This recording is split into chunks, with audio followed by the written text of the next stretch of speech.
नाजरीन, अपनी गुज़श्ता वीडियो में मैंने चीन के 2 इजलासों के हवाले से बात की थी और कांग्रेस के अंदर जो फैसले हुए उसके मुताबिक चीन किस सिमत में जा रहा है। और थोड़ा सा हमने चीनी निज़ाम के ऊपर भी ख़ास तौर पे जो नेशनल पीपल्स कांग्रेस है उसके हवाले से बात की थी कि उसकी जो है वो सिलेक्शन कैसे होती है और वो जो है बुनियादी तौर पे फिर मुल्क को चलाती है बज़ाहिर, जिसमें बड़े ओहदों की तैनाती भी होती है, सदर, वज़ीर आज़म, दूसरे वज़रा और जो अहम सियासी ओहदे होते हैं। लेकिन मैंने साथ ही ये भी कहा था कि एक मुतवाज़ी निज़ाम भी चल रहा है और असल ताकत का मंबा जो है वो वहाँ पे है। और मैंने ये वादा किया था कि अगली वीडियो में मैं उसके ऊपर रोशनी डालूंगा कि ये निज़ाम असल में है क्या, चीन में हुकूमत कौन चलाता है और कैसे ये दो मुतवाज़ी निज़ाम जो हैं वो चल रहे हैं। तो आज वादे के मुताबिक मैं जो है वो चीन के रियासती और हुकूमती ढांचे के ऊपर आपसे बात करूंगा और ये समझने की कोशिश करेंगे कि चीन में दरअसल फैसले कौन करता है और कैसे होते हैं। यकीनन ये आपके लिए बहुत दिलचस्प होगा, इसलिए कोशिश कीजिएगा कि इसे आप पूरा देख सकें।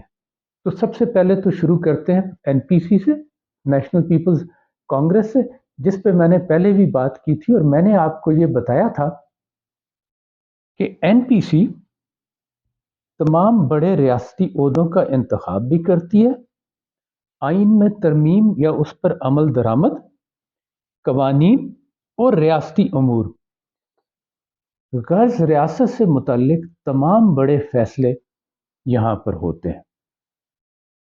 रियासती ढांचा आपके सामने है, आप देखिए एनपीसी के नीचे जो है सदर।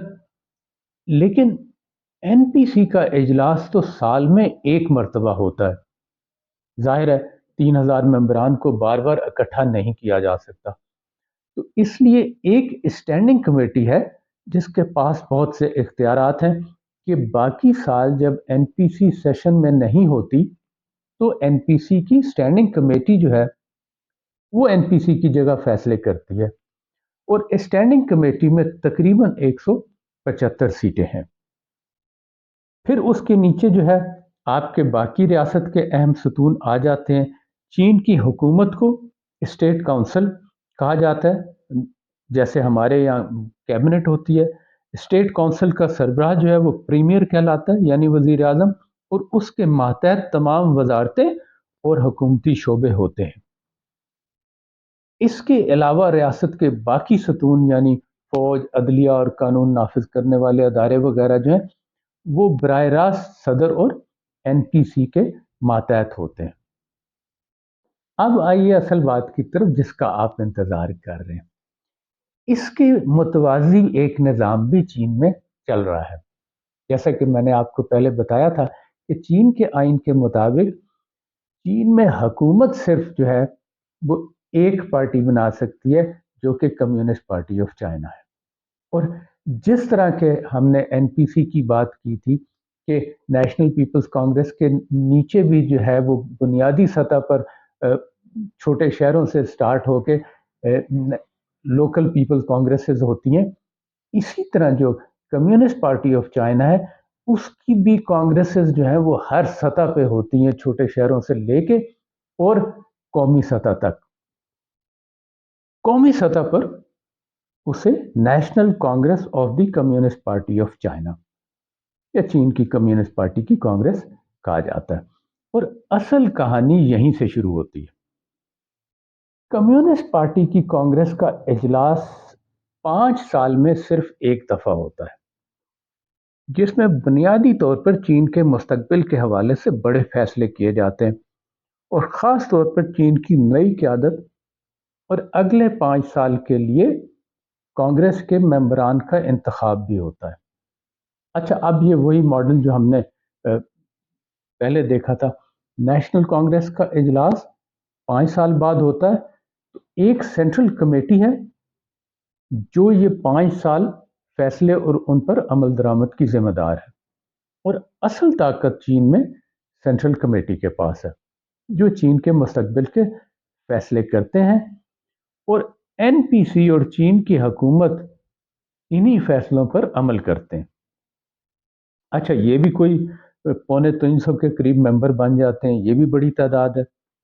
उनके अंदर मजीद कौन लोग हैं जो असल फैसले करते हैं? अब हम आ रहे हैं जैसे उर्फ आम में किचन कैबिनेट कहा जाता है, और चीन में इसे पोलिट ब्यूरो यानी पॉलिटिकल ब्यूरो का नाम दिया जाता है। ऐसे शायद किचन कैबिनेट कहना दुरुस्त नहीं होगा, क्योंकि किचन कैबिनेट तो कोई फॉर्मल वो नहीं होती है, एक वो नाम होता है जो कुछ क्लोज लोग होते हैं जो मिलके काम करते हैं। लेकिन पोलिट ब्यूरो तो बाकायदा निज़ाम का हिस्सा है। ये तकरीबन 25 लोग होते हैं, आजकल शायद 24 हैं।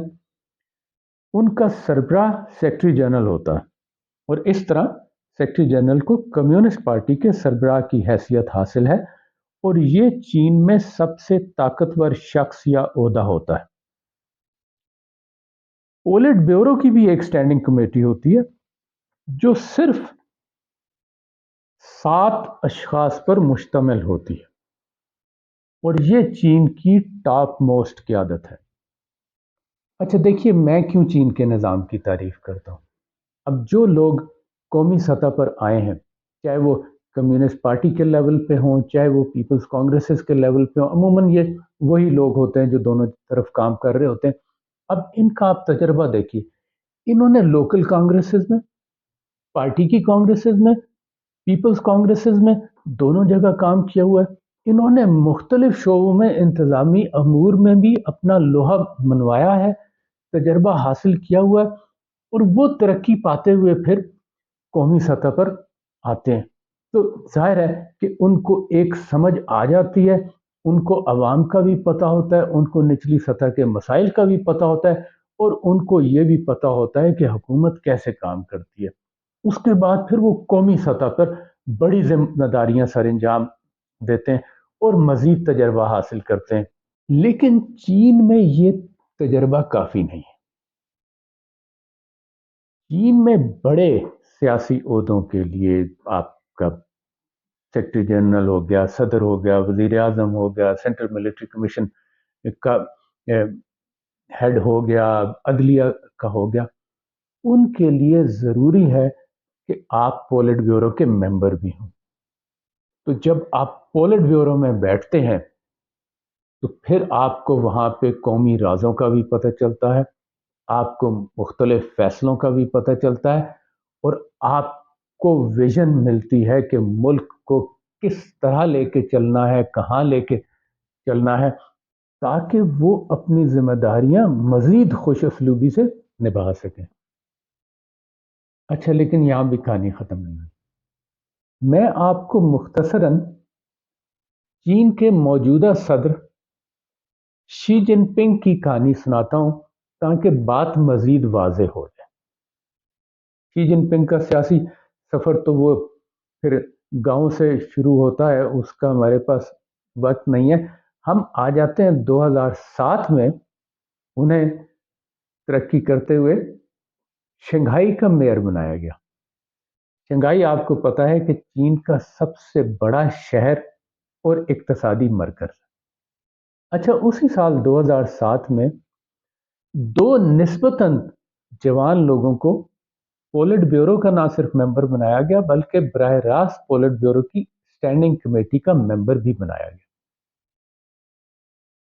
जो लोग चीन की सियासत पर नजर रखे हुए थे, उन्होंने उस वक्त पेशन गोई की कि इन दो में से एक के हाथ में चीन की अगली क़यादत होगी। ये दो लोग कौन थे? एक शी जिनपिंग मौजूदा सदर, और दूसरे ली कचियांग, जो कि इनके साथ वजीर आजम बने थे। अच्छा, फिर बात और वाज़ेह हो गई जब शी जिनपिंग को नायब सदर बनाया गया और ली कचियांग को नायब वजीर आजम बना दिया गया। अब जो इतने तजर्बे से गुजरा है, जो इतने प्रोसेस से गुजरा है, वो किसी भी बड़े ओहदे के लिए तैयार होगा। लेकिन अभी भी एक मरहला बाकी है। शी जिनपिंग को 2012 में पार्टी का सेक्रेटरी जनरल बना दिया गया, जो कि मैंने कहा कि ये सबसे ताकतवर ओहदा है चीन के अंदर। लेकिन चीन की रवायत के मुताबिक सदर का ओहदा फौरन नहीं दिया जाता, क्योंकि सदर जो है वो दुनिया से इंटरेक्ट कर रहा होता है, सामने होता है, लाइमलाइट में होता है।